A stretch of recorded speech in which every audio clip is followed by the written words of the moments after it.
Hello students, आज हम discuss करेंगे इंडिया में यूज होने वाले 3 types of payment and settlement system. They are NEFT, RTGS, IMPS. जब भी आप अपने बैंक अकाउंट में लॉगिन करते होंगे या बैंक विजिट करते हैं फॉर मनी ट्रांसफ़र, आपको ये 3 ऑप्शंस मिलते होंगे: national electronic fund transfer NEFT, real time gross settlement RTGS and immediate payment service IMPS. आज हम इनका कंपैरेटिव एनालिसिस करेंगे। हम जानेंगे कि ये सिस्टम क्या है, इनके क्या एडवांटेजेस हैं, क्या डिसएडवांटेजेस हैं और आपके लिए कब कौन सा सिस्टम सूटेबल है। पहले के समय में जब किसी को पैसा भेजना होता था तो लोग मनी ऑर्डर करते थे, which was a time consuming process. But आज के समय में हमारे पास ये सिस्टम है which are fast, convenient, totally safe और अमाउंट ऑफ मनी पर भी लगभग देयर इज नो लिमिट। तो सबसे पहले जानते हैं डेफिनेशन। एनईएफटी को इंट्रोड्यूस किया गया था 2005 में। इसके द्वारा कस्टमर्स एक बैंक से दूसरे बैंक में फंड ट्रांसफ़र कर सकते हैं। RTGS is a payment system जिसके द्वारा fund transfer can be done immediately. IMPS as the name suggest, इसमें तुरंत इंटरबैंक इलेक्ट्रॉनिक फंड ट्रांसफ़र होता है। Now the important difference is settlement period, मतलब अगर आपने फंड ट्रांसफ़र इनिशिएट कर दिया है तो कितने समय बाद बेनिफिशियरी के अकाउंट में शो होगा। In the case of NEFT, bank NEFT का जो सेटलमेंट है बैचेस में करते हैं। फॉर एग्जांपल, 1 घंटे में उनके पास कितनी एनईएफटी एप्लीकेशंस आई हैं, उनमें से रिसीवेबल्स और पेएबल्स को नेट करके सेटलमेंट करते हैं। जनरली ये हाफ आवर्ली बेसिस पे होता है। तो बेनिफिशियरी के अकाउंट में पैसा 30 मिनट्स टू 23 आवर्स का टाइम ले सकता है। वहीं आरटीजीएस और आईएमपीएस का सेटलमेंट पीरियड है रियल टाइम। दैट मीन्स जैसे ही आपने अप्लाई किया वैसे ही फंड ट्रांसफ़र हो जाएगा और बेनिफिशियरी के अकाउंट में शो करेगा।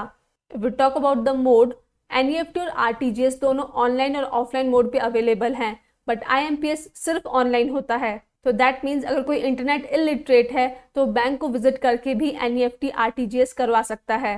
मैनेजमेंट, एनईएफटी और आरटीजीएस को मैनेज करता है आरबीआई, वहीं आईएमपीएस को मैनेज करता है NPCI, that is national payment corporation of India.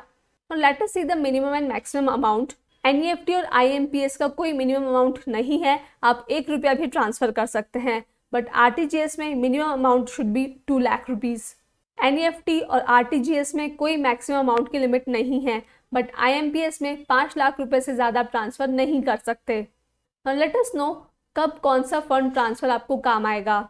अगर आपको small to large money transaction करना है जहाँ पे टाइम आपके लिए मैटर नहीं करता है, आप थोड़ा वेट कर सकते हैं, तो NEFT is good for you. But अगर आपको लार्ज मनी ट्रांजैक्शन करना है और तुरंत ट्रांजैक्शन करवाना है तो RTGS is good for you. और अगर आपका बहुत छोटा अमाउंट है, मान लीजिए 2 लाख से भी कम अमाउंट है, तो आप आईएमपीएस करवा सकते हैं, ये भी तुरंत ट्रांसफ़र हो जाता है। एक और चीज़ है, बिकॉज एनईएफटी और आरटीजीएस ऑफलाइन भी होते हैं तो आपको संडेज और बैंकिंग हॉलीडेज़ पे वेट करना पड़ता है।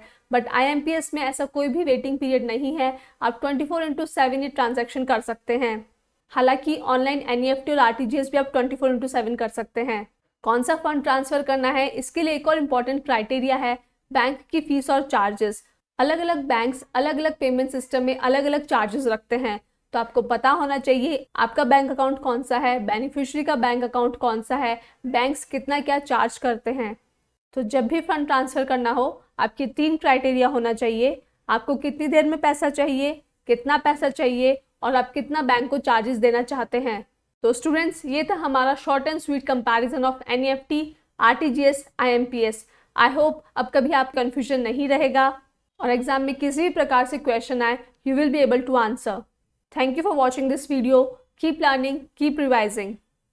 डियर स्टूडेंट्स, अगर सभी एग्जाम रिलेटेड कंटेंट आप एक ही चैनल पर चाहते हो तो अभी इस चैनल को सब्सक्राइब करें और बेल आइकन को प्रेस करें।